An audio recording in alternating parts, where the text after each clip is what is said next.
The movie begins in a bank where Sophie Zen walks in asking to check her deposit box at closing time. The manager, Michael, lets her in. Outside, a group was preparing to rob the bank in a car. In his office, Michael was zoned out when one of the tellers named Katie walks in, startling him. She takes a seat and continues to ask him about the places he visited, and on her way out, he follows and tries to ask her out, which ends in embarrassment for him. We then see Sophie convincing security and he lets her in. The robbers get out of the car wearing their masks and scaring off people on the street as they head to the bank. One of the security guards opens the door, Sophie shoots him, and her team arrives at the bank. Days back, Seth arrives at a bar and narrates how badly he needs to get into a poker game and about criminals and their ways. He approaches Sophie and they flirt, and he then demands that she get him into the games. After being granted his wish, he gets into the game and plays with wealthy people, and after a few rounds, which he has won successfully, he leaves the bar, leaving the other players frustrated. Around the corner, a lady of the night approaches him and asks to spend the night together, and he looks around and takes her to his room where they start making out. Soon he leaves her in bed and exposes her plan, and he says he knows she came with him to take the money that he won in the game back to the bosses. He gives her money to go and tells her bosses that he wants to work with them, and he orders that she tell them where he will be found. Leaving his room, he goes to a diner and he meets his friend Curtis. He was very furious with him for getting too involved in what he's doing, and he demands that he comes up with something concrete soon or he won't be able to help him. Seth asks for more time and tries to give him some money by saying it's clean. However, Curtis leaves without taking the money, and Seth ends up giving it to the waitress. As Seth gets to his place, he's greeted by Sophie, and Cisco slams him to the floor. He convinces them to spare his life, and soon they go on a drive to his first heist. In the car, he annoys them by talking too much, and arriving at a bar, Sophie tells him that she will talk to a man and Seth's job is to kill him if he's reluctant. He quickly takes the gun she offers and follows her inside. Cisco abducts the bartender into their car and Sophie gets in to talk with a man named Mark. She asks why he bailed out, but Mark starts to speak in a foreign language. She gets frustrated and slams a gun into Mark's hand before he forces him to tell what Sophie needs. When he refuses, Seth shoots all over the bar and breaks all the drinks, and he threatens to burn down the bar and Mark starts to speak. Sophie makes him write the codes onto a paper and then they leave. And while leaving the bar, Sophie asks Seth to join her for a drink. Over drinks, Seth explains about men and women and how to impress a woman and stuff that makes her laugh. She asks if he ever got in some position and wonders how he got there. She tells him a story about a drunk man who tells a guy how tired life is and that he'd rather die than live a day the same as before. The guy offers that he knows someone who can hire to kill him without knowing when or how. The next morning, the man wakes up and couldn't remember whether he hired the killer or not and lives his life in fear. Seth then asks when she'll let him meet the boss. In the bank, Cisco kills one man as they get in and they take the tellers and the employees hostage. They blindfold them all before they continue to prepare their tools and break all the cameras before they proceed into the vaults. Sophie was also in the basement vault and Seth runs into Cisco and he confronts him about killing the man and breaking the deal that they made not to kill anyone. They begin to fight and Lucas breaks it off, assuming that they're fighting about their shares. Outside the bank, a crowd gathers with some reporters and soon the police arrive. They all get into position upon buildings and rooftops, and Lieutenant Craig arrives at the scene and gives out orders. Inside, Sophie calls Seth over to her and tells him to bring Michael. Sophie then takes Seth's gun and takes off Michael's blindfold, which confuses Seth, but she keeps leading him into the vault. She asks him to help her with the code to override it, but he says that he knows nothing. Seth was shocked by her actions and tells her to stop. However, she tells Michael that she knows the code and she could have killed him, and instead she warns that he owes her for letting him live, and she should remember it with every breath he takes. He then opens the vault and Seth takes him back, and Lucas gets a call from Lieutenant Craig and he answers it. The lieutenant asks what he wants and how many people that they have hostage, but Lucas refuses to cooperate. Cisco, on the other hand, was pestering Katie, and Seth catches him while bringing Michael and stops him.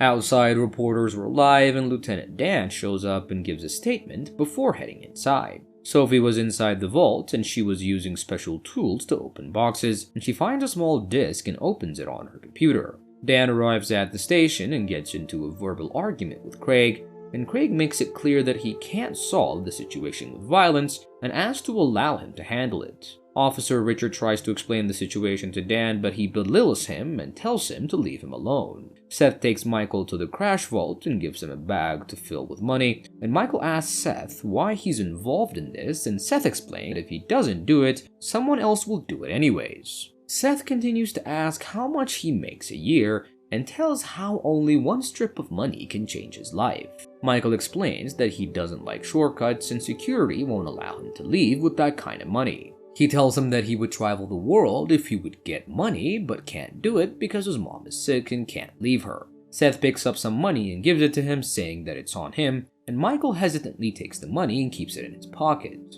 Lucas and Cisco were watching the news, and Lucas sees something strange which makes him realize that the cops were inside the bank. Dan and Craig send the cops inside with cameras as they were watching what was happening, and the cops were moving in carefully, and suddenly Lucas appears pretending to be a janitor. He attacks one of them and shoots the rest with the cop's gun, and everyone hears shots being fired, and this makes them feel unsettled. However, one of them shoots Lucas, but he kills him, and in the station, Dan tries to communicate with the assigned cops, but he gets no response. Lucas leaves them a message with the camera before he passes out, and Craig explains to Dan that he's got a man on the inside, but he's just not sure. This makes Dan pretty angry, and he asks if he's not sure if whether Seth was on the inside or the job, and soon they start having a fight which their colleagues break off. Richard explains that Seth might be working against direct orders, and Dan says that they now have a rogue cop loose on the inside. Before the robbery, Seth meets with Sophie and she introduces him to a guy named Junior. Junior is from Las Vegas, and when he learns Seth is from there, he wouldn't stop talking.